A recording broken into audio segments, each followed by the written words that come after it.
Hail comic book fans! Today we're talking about Radiant Black issue 30.5, part 11 of the Catalyst War. This is the ending of this entire arc. Everything has led up to this moment in this issue.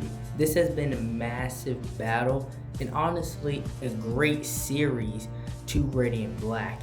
This is one of the first new series that I've become totally invested in.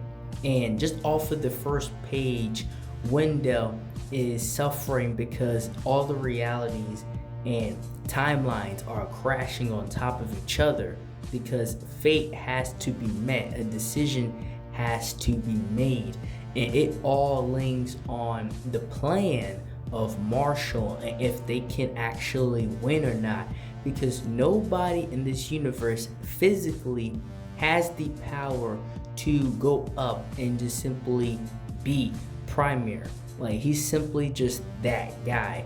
And also within this issue, we see all these other characters that are a part of the massive verse be introduced and popped into this war.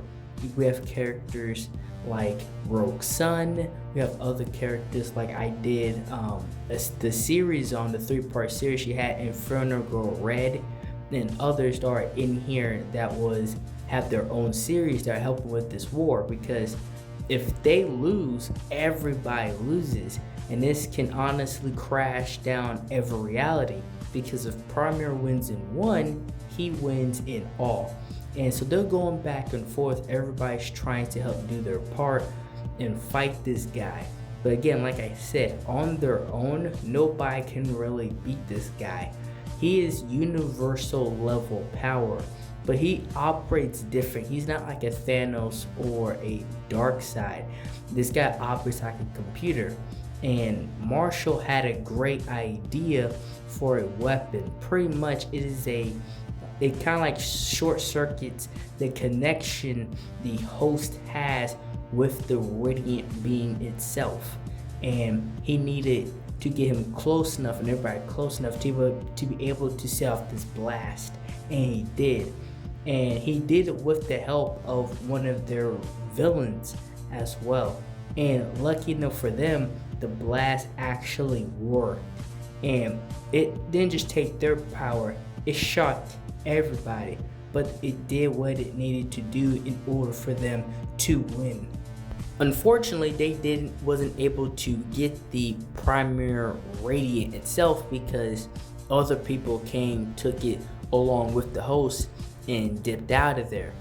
And at first everybody was just standing around, but because they won, time and reality and space had to refix itself, right? Because now fate has been set and they won. So now it had to reform itself within this being. I call it the White Radiant refixing everything.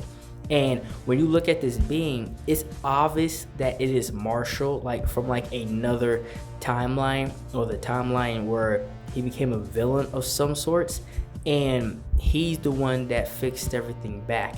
So pretty much everybody was able to go back to have their power because they won.